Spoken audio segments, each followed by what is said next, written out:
Welcome to The Design Board, a podcast created by the team at Upspring that focuses on design, development, and everything in between. We invite innovators in our industry and explore topics that support your growth in every way. The Design Board is a proud member of Surround, a podcast network from Sandow Design Group featuring the architecture and design industry's premier shows. Check it out at surroundpodcast.com. Welcome, everyone, to The Design Board, a podcast by Upspring that focuses on design, development, and everything in between. I'm your host, Tiffany Raffi, and today we have an insightful session with the minds behind ZWA, which is celebrating its 25th anniversary. Today, we are joined by Doug Zimmerman, Lee Weintraub, principals at the firm, as well as Director of Architecture, Yasenko Badek, who will share their perspective on the evolution of ZWA over the past 2.5 decades. All right. Well, I am so excited to be here with you all today. Let's hop right in and start chatting through. So, ZWA has been a dynamic force over the past 25 years. How would you describe the evolution of the firm since its opening in 1998? In 1998, we started off as what we call the design-informed owner's representative business. And what that really means is providing leadership. The leadership required to ensure that our clients' dreams were realized functionally, aesthetically, and cost-effectively. Clients recognized both our passion and our creativity in that role.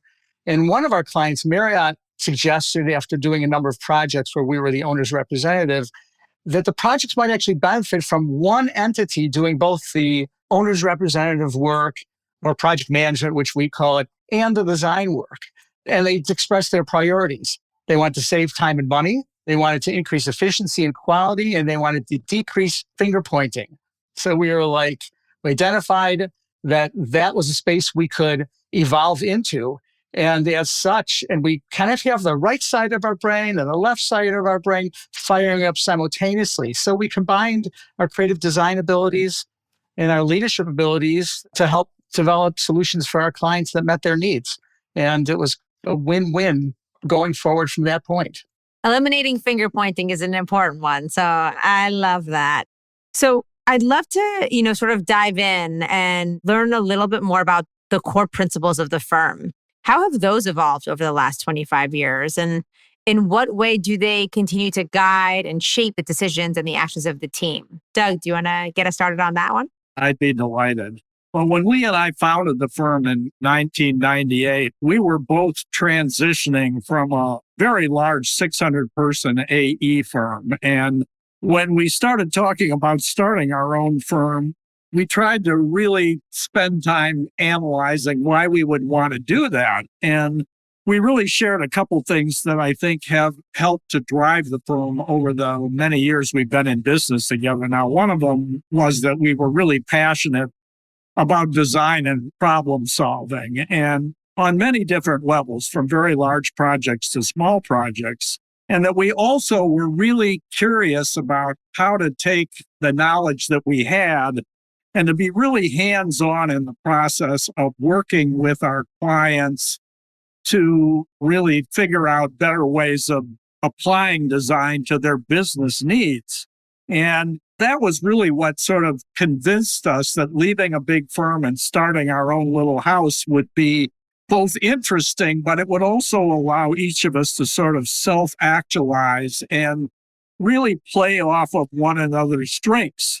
Part of that journey was to really cultivate a set of core values that represented who we were, but that really evolved over each generation of our firm to better design our decision-making.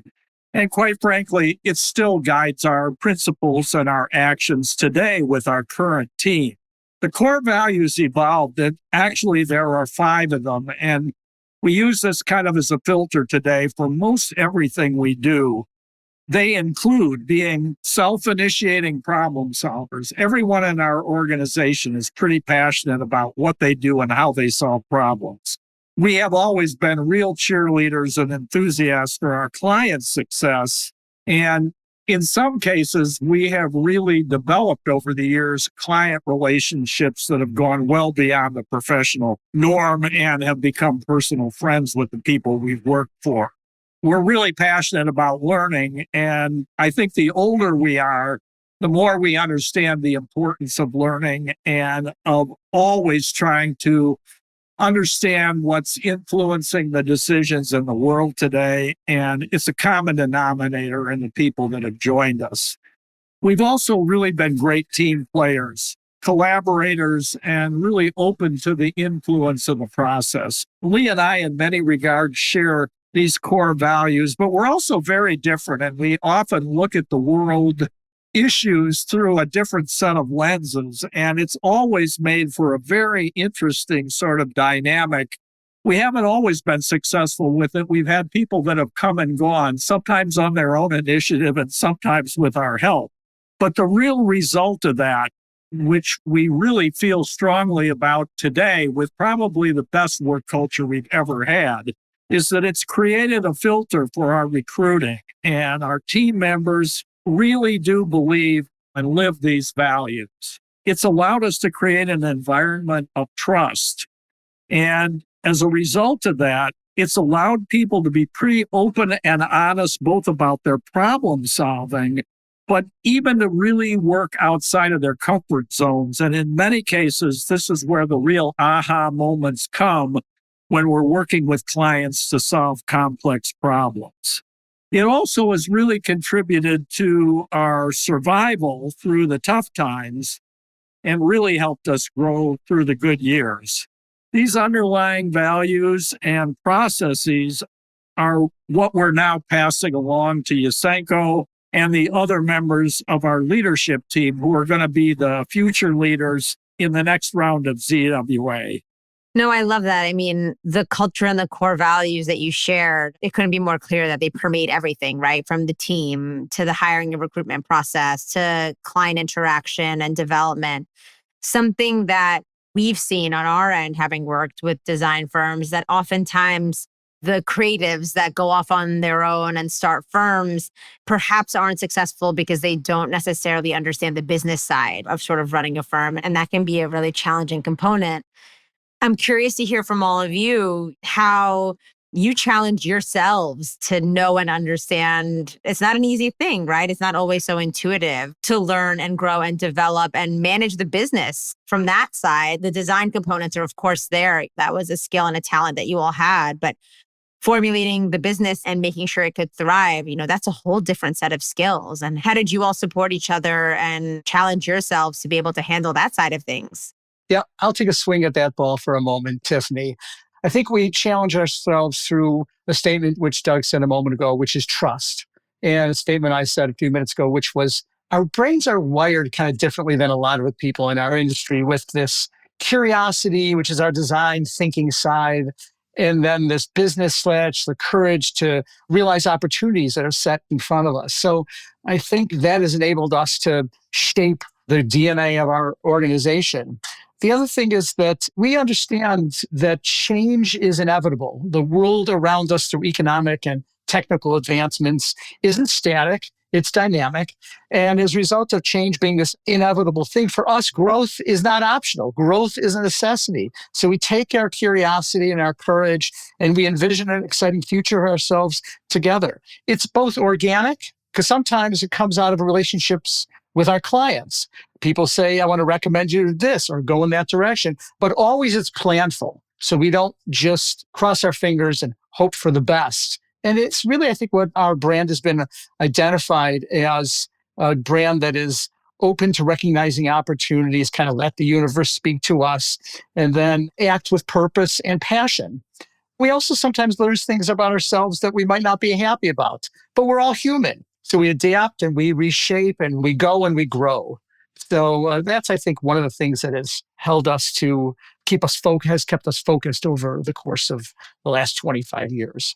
Yeah, no, I mean, that makes sense. I think if even the last 5 years or 3 years or 4 years have been any indication of that, right? The advances in both technology and economic climate can be unpredictable and oftentimes extreme and jolting, right? So being able to act quickly, but maintaining a long-term view while doing it, I think is paramount to continued success, which obviously you all have, sort of figured out the method to the madness, as is evident by the longevity of the company and your continued and sustained growth. So that's really exciting.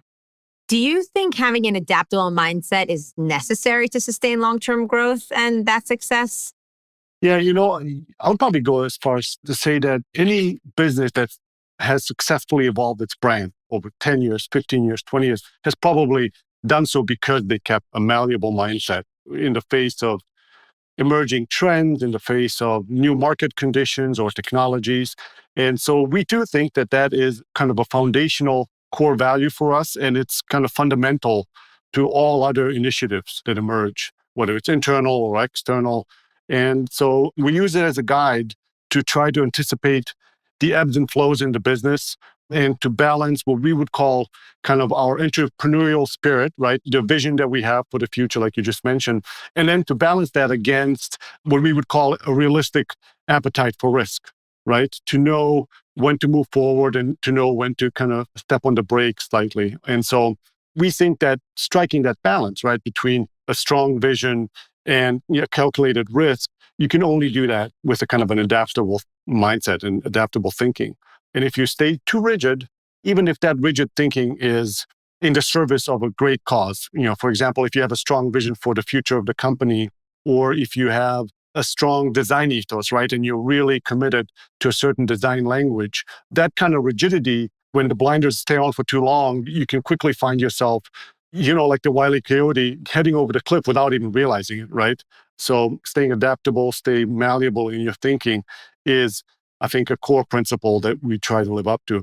Now, there is kind of a set of attributes related to kind of rigid thinking, which can be beneficial, which we would call persistence and determination. And so when the times get hard, and like you just mentioned, there's always hard times. And for ZWA, over 25 years, there have been quite a few, some big and overarching, like, the Great Recession or 9/11 or the pandemic, obviously, and some smaller ones, internal ones. In those hard times, being persistent and determined and finding ways to channel the uncertainty into kind of an optimistic view of the future, those can be really beneficial attributes.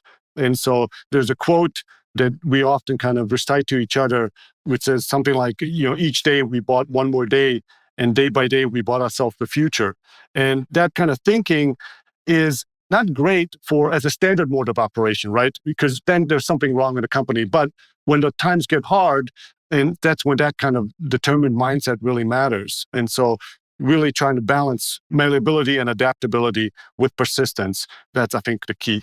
I love that. Well, let's get to the good stuff, right? You have this adaptable mindset and you have an eye on long-term growth. Now, how does that growth occur, right? What opportunities have you sought out for expansion, whether it's new markets or emerging technologies or even diversifying service offerings? What has that looked like?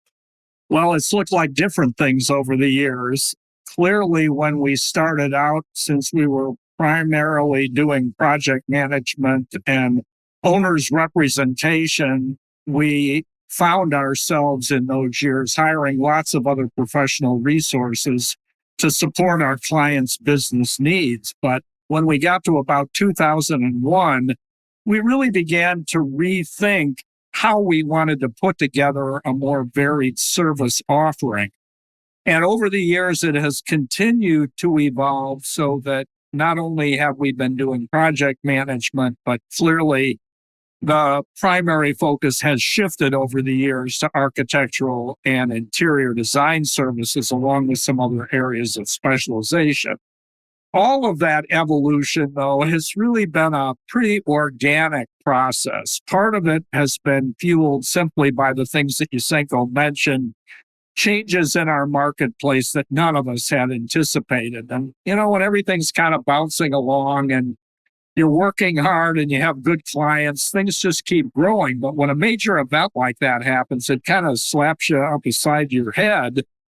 And you realize that the business you had, at least temporarily, has been stopped. And that really encouraged us to think more holistically about how to mitigate some of our risks, but also to allow us to move into other arenas, which included more services and different marketplaces.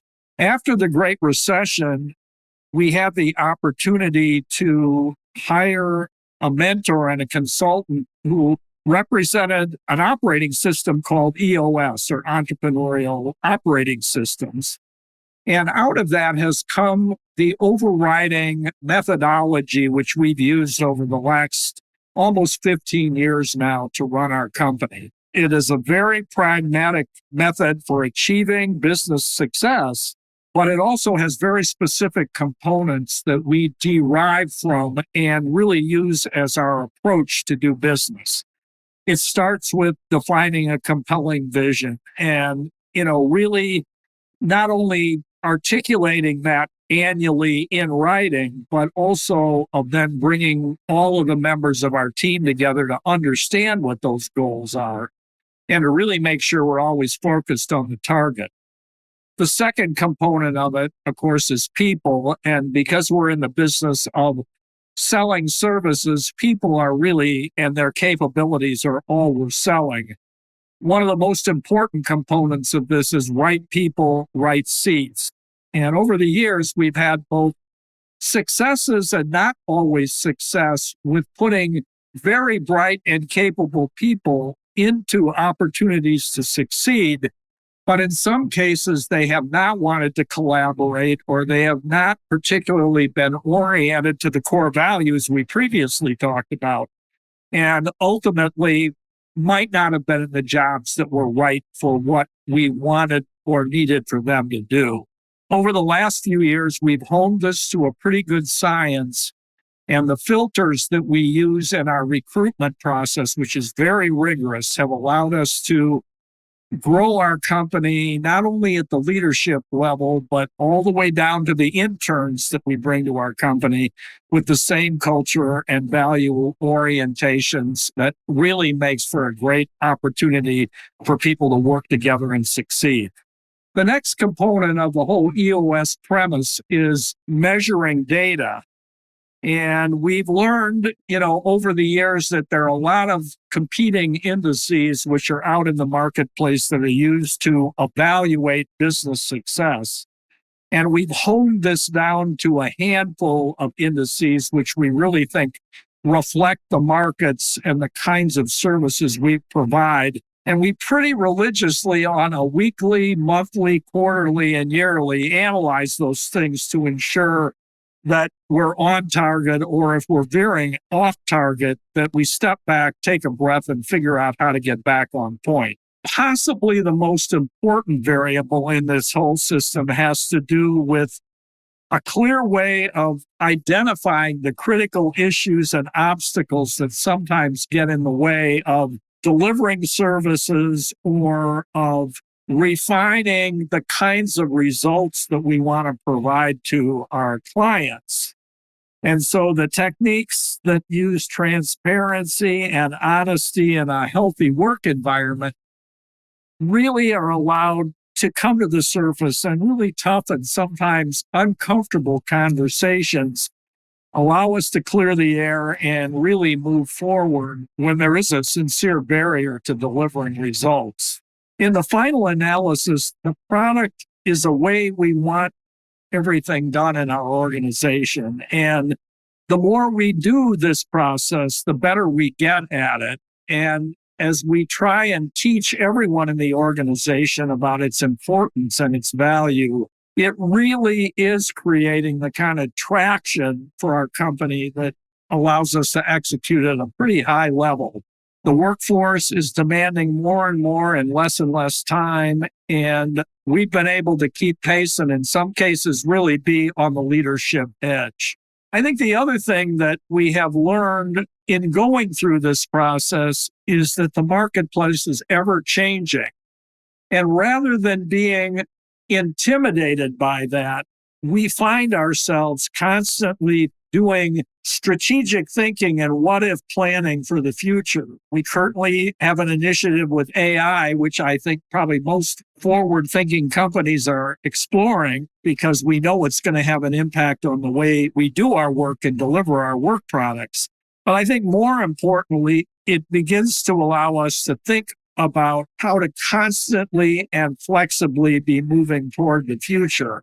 I mean, that all makes sense. We love EOS on our end too. We run a lot of level 10 meetings sort of through our company. And I think whatever the system it's important that there is one, right? I think at the end of the day, there's more than one way to do it. It's really about how are you organizing and getting everybody on the same page and in the same process so that everybody can contribute the best version of what they need to be contributing, as it aligns with that seat that they should be in and maybe sometimes figuring out if they need to be in a different one. So that all resonates with me greatly. So ZWA seems to be a reflection of its people and their aspirations. How do the individual experiences and aspirations of your team members mesh with the overall personality of the firm? Yeah, well, building successful teams, any teams, not just in the design industry, but any teams is part art and part science. And so what we try to do is to make it a bit more scientific every time. And so one way we do that is, besides looking at, like you mentioned, skill level, depending on job descriptions and what seat they're holding, but above all, look at, do the person's core values mesh our values, especially during the hiring process. And if that's not just conceptual, we very much use that language when we are evaluating new candidates and when we talk about their match or mismatch with the company. We look at, are they self-initiating problem solvers? Are they enthusiastic about learning? Are they strategic thinkers? Do they have a positive attitude? How might they fit in the overall structure as a team? And so what we've learned over the years is once the shared values, the core values are in place and are shared amongst everybody on the team, like Doug mentioned earlier, then you really have an excellent groundwork for people to develop kind of individualistically at their own pace, by their own merit, and to occupy roles that are different from each other, but again, are built on the same foundation. And so if we do that, we believe the outcome can be a really thriving team that's diverse in thinking, diverse in their aspirations and how they see themselves in the company. And so, we think that just makes for a really great work environment. And then in doing so, just makes for much better product, whether that's a design or whether that's delivering technical skill for a client. We just found that there's a one-to-one correlation between the strength of the team, how the team feels about their place in the company, and then the product that we're delivering. One person that we love highlighting is Brian Beach. And Brian is the design lead for our retail practice, and he's the lead of a fairly sizable team. And Brian went from being an intern that came to ZWA in 2017, I think, to being in a leadership position today in a very short amount of time. And so the way that unfolded is that Doug and Lee quickly realized that there's a really great alignment between Brian's core values and the company's. And Brian was self-initiating. He wanted to learn. He wanted to prove himself. And so little by little, in a short amount of time, he took on more responsibility. He became what we call client-facing. So he became a direct communicator to clients, and clients loved him. They loved the energy. They loved the enthusiasm that he brought. Not that he knew everything, but that he just really wanted to deliver the best product. And so very quickly, by I think 2022, Brian took on the leadership of the retail side and then joined the leadership team. And so when a success story like that happens, it really is a proof of concept, right? And so it just forces us to just think ever more clearly about the hiring that we do and how to ensure that everybody just has the right place in the company. So I'd love to focus a little more on the entrepreneurial spirit within ZWA. How do you foster a culture of continuous learning among your team members? How do you support them? And in what way has this commitment to learning played a role in keeping the firm at the forefront of the industry, its trends, and positioning for future success? For ZWA, it's hard to imagine any brand would evolve successfully without a very conscious commitment to learning. And as we mentioned repeatedly, learning is one of the key DNAs of our core values. But it's there because we love it. We select our team members by it. We also acknowledge that learning can take many forms. We all learn differently. And we try to provide avenues for all those ways to learn as we look for opportunities to improve. We see it as kind of an obligation to our current and future clients. And we also see it as an obligation to create best-in-class industry professionals, whether it's architects, interior designers, or project managers. So we execute on a planned transfer of knowledge within ZWA that ensures that one another's growth we think it's a sign of good health and a confident organization. At ZWA, we've created something called a Center of Excellence. We think of it like ZWA University. We teach about critical thinking. We share and discuss how our designs can be made better through deepening understandings of the impacts around us, like materials and codes and technical matters. And we also emphasize that we're a community. We learn from each other and we learn from our mistakes. So we take each of these lessons learned, we share them. We're not hard on people. We're really hard on problems. So everyone contributes, and that energizes us. We're energized by our curiosity and our enthusiasm and opportunistic behaviors. And we look for ways we can serve our clients' needs and interests and our clients in better ways with each passing day. So that's how we stitch together a learning environment at ZWA. Well, the big news is that the firm is celebrating its 25th anniversary, which is just such a huge accomplishment. And we're already on year 15, and I'm ready for a nap. So I'm really impressed by you guys. So, I'd love to chat through how you see the firm continuing to evolve in the years to come and building on the foundations that you've already created. And I always like to ask, as we round out our podcast, what advice you have, right? Maybe for someone who's in year 3 or 5 or 11, right? What's that secret sauce? What's the advice that you might have for them as they continue on? Well, I'll at least take a swing at the question about the evolution, and then I'll let Doug and Lee offer the advice. The next chapter for ZWA is obviously a generational change. And so we're enthusiastic about that. Next chapter, we're leaning into it. And to the point earlier about an adaptable mindset, Doug and Lee are recognizing that transition and actively planning that next chapter, even though they might not be around to write the entire chapter, they're definitely planning for it, which is great. And so this transition is a moment for us to basically do a version of a knowledge exchange, right? To kind of pass on the learnings over the past 25 years and to celebrate all the successes and all the lessons learned, and to, in some ways, kind of imbue the next generation with kind of a new layer of DNA and coding what we've learned and coding all this knowledge and kind of passing it on. So we're really enthusiastic about it and leaning into everything that comes with that. But, in concrete terms, ZWA is remaining committed to design excellence. We're remaining committed to being there for our clients, to kind of provide them with the best design thinking that we think we can, and to also helping them manage the projects and keeping them successful. And so that's kind of what we want to do in the next evolution of ZWA. I'll add a couple of things here just to close this out. I think having fun, if you can't enjoy it, do something else. Be focused. Be focused. Because anytime you take your eye off the ball, unless it's an opportunity that you didn't see, stay focused on those things that do bring you joy and bring you success. And this last one, it's not an F word like fun and focus, but it's the R word. It's about relationships because they matter and they need to be nurtured. They need to be direct and honest at all times. So if I had to think about those things that could sustain the next generation of people at Zimmerman Weintraub, build on the legacy that Doug and I have attempted to create over the last 25 years, and to be brief about it, those are the things that come to mind. And I know it's your business and not mine, but I will tell you, my gut has never failed me. And every time I have made a decision against my gut with any logic that I could spin, it was a mistake. So I know not one of yours, but I will definitely add that. I can put my finger on every misstep.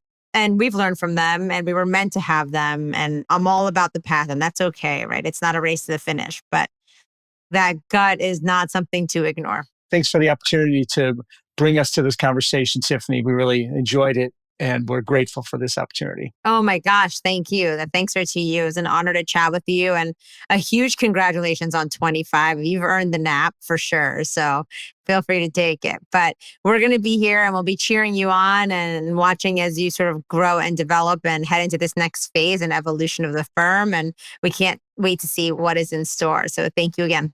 Thank you. Thank you, Tiffany. Thank you so much for listening in with us today. We hope you leave inspired by the ideas in today's episode. For more, follow Upspring on LinkedIn and Instagram, and don't forget to check out the amazing lineup of shows brought to you by the Surround Podcast Network at surroundpodcast.com.